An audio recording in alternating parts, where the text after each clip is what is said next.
Bonjour à tous et à toutes. Je m'appelle Maria Grulon, doctorante en psychopédagogie à la Faculté des sciences de l'éducation de l'Université de Montréal et cofondatrice du groupe de recherche international et multidisciplinaire sur les théories inactives, le GRIMT.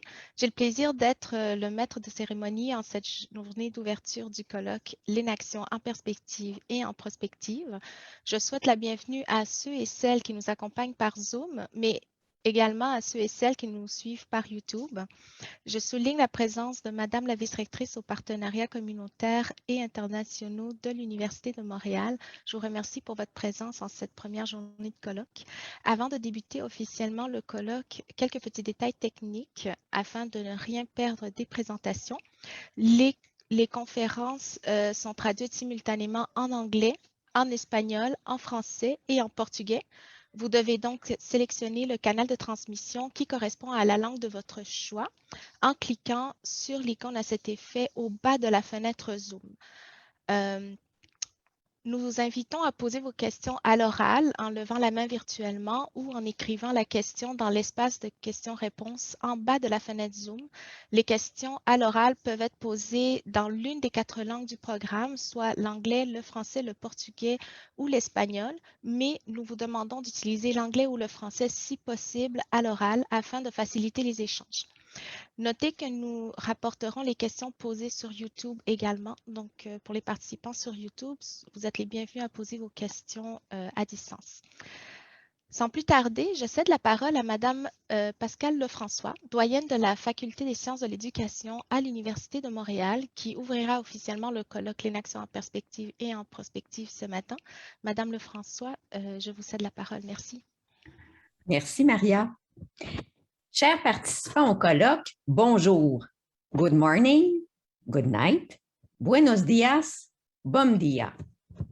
Au nom de la Faculté des sciences de l'éducation de l'Université de Montréal, je vous souhaite la bienvenue au colloque L'inaction en perspective et en prospective. Le thème de l'inaction est très cher à mon collègue Francisco Loyola, qui multiplie les initiatives pour faire connaître cette perspective théorique dans différents domaines de la connaissance. Organiser tout un colloque sur ce thème en réunissant des chercheurs de plusieurs pays et de plusieurs disciplines constitue un tour de force. Je félicite mon collègue de l'avoir réalisé. En tant que doyenne d'une faculté des sciences de l'éducation, vous me le pardonnerez, j'ai des préoccupations terre à terre qui touchent l'éducation. Celles des enfants du préscolaire, des élèves qui fréquentent l'école obligatoire au primaire et au secondaire, des étudiants qui choisissent de poursuivre en enseignement supérieur, des adultes qui veulent reprendre leurs études là où ils les ont laissées ou qui veulent réorienter leur vie professionnelle. De nombreux enjeux touchent l'éducation de ces personnes, au Québec comme partout dans le monde. Les inégalités scolaires qui découlent des inégalités sociales, la prise en charge des difficultés scolaires, la prévention de l'abandon scolaire et de l'analphabétisme, l'évaluation au service des apprentissages, les stratégies pédagogiques les plus pertinentes pour les contenus à faire apprendre. La liste pourrait être longue. Ce que je dis de l'éducation pourrait aisément se transposer à chacune de vos disciplines, tant des sciences dites sociales que des sciences dites pures, où les enjeux planétaires pressants sont nombreux. Les chercheurs doivent parfois s'arrêter pour réfléchir à leur posture théorique, épistémologique, méthodologique. C'est important de le faire et c'est ce que vous vous apprêtez à faire dans les prochains jours. Mais c'est pour mieux repartir par la suite à la recherche de solutions aux problèmes de vos domaines respectifs. On dit souvent qu'il n'y a rien de plus pratique qu'une bonne théorie. C'est ce que je vous souhaite à tous au terme de ce colloque, que l'inaction se traduise en action, au pluriel, pour contribuer à l'avancement de vos champs de connaissances et de vos sociétés. Je termine en remerciant mon collègue Francisco Loyola et les membres de son équipe qui ont travaillé très fort à l'organisation de ce colloque, rappelons-le en contexte de pandémie. Et je vous souhaite à tous des échanges agréables et fructueux. Merci.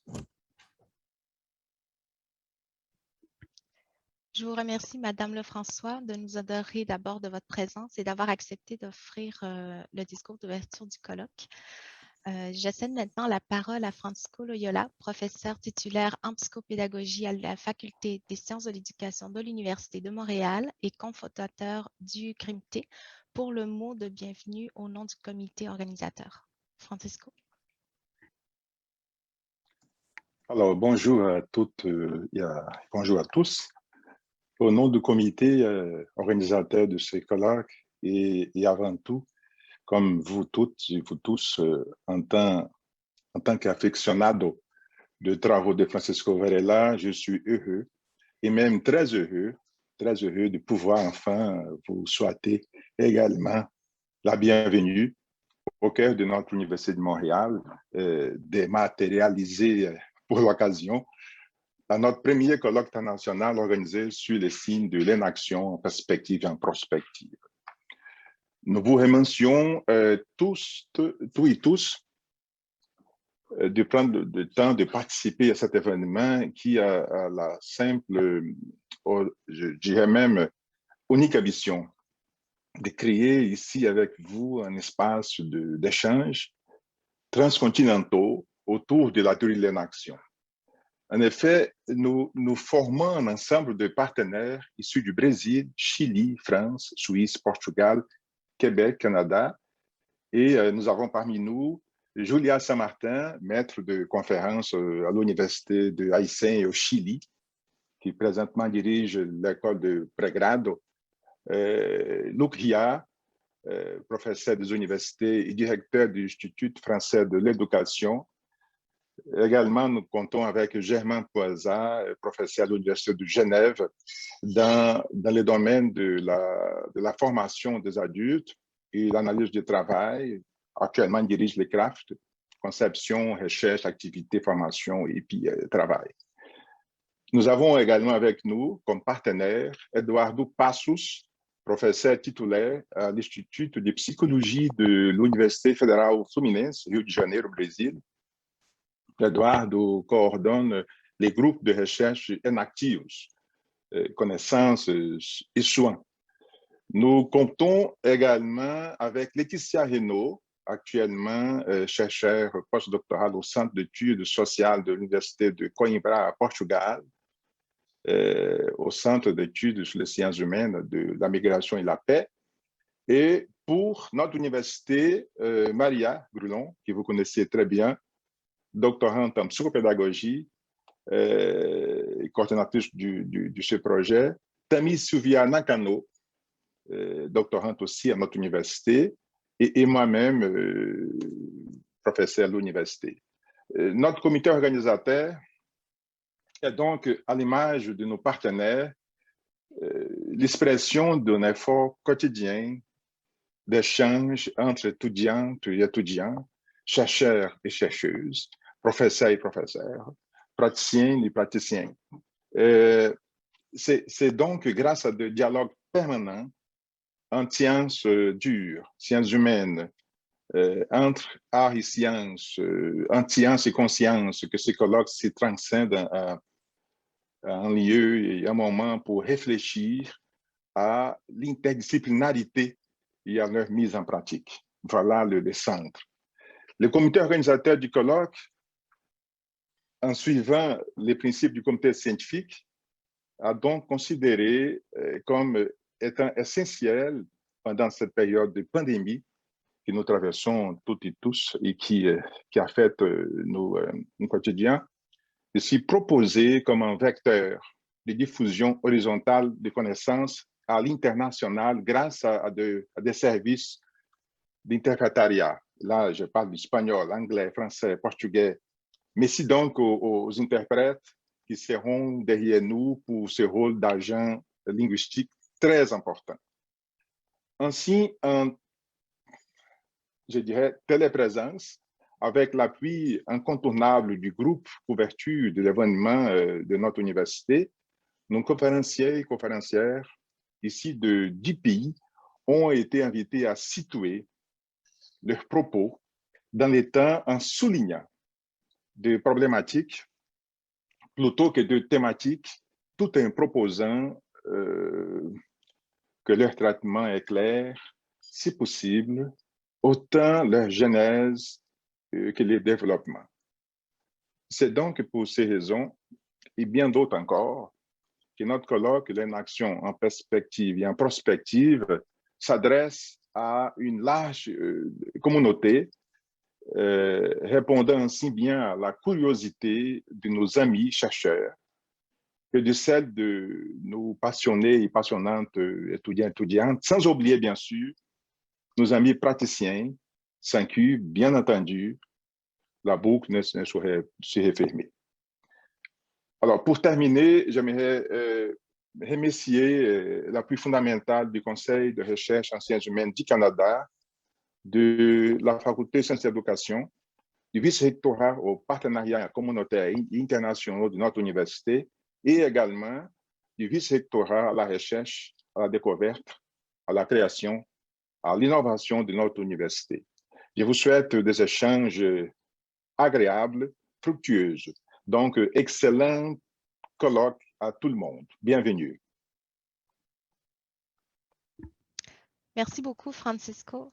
Je passe maintenant la parole à Julia San Martin, professeure associée et directrice à l'école de premier cycle à la Faculté des sciences humaines et sociales à l'Université d'Aysén au Chili, qui énoncera le discours au nom du comité scientifique du colloque.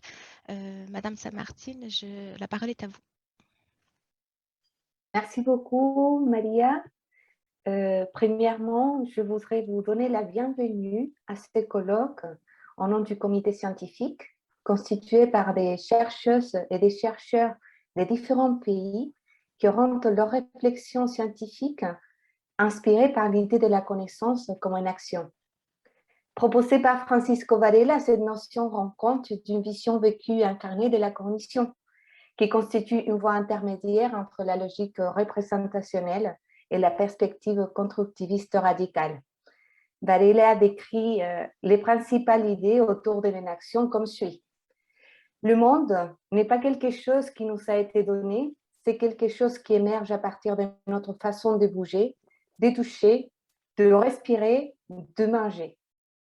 Dans cette merveilleuse dynamique qui est celle de l'émergence du monde, et on rencontre ici et maintenant entre les individus et leur environnement, rencontre chargée de passé et riche de possibilités.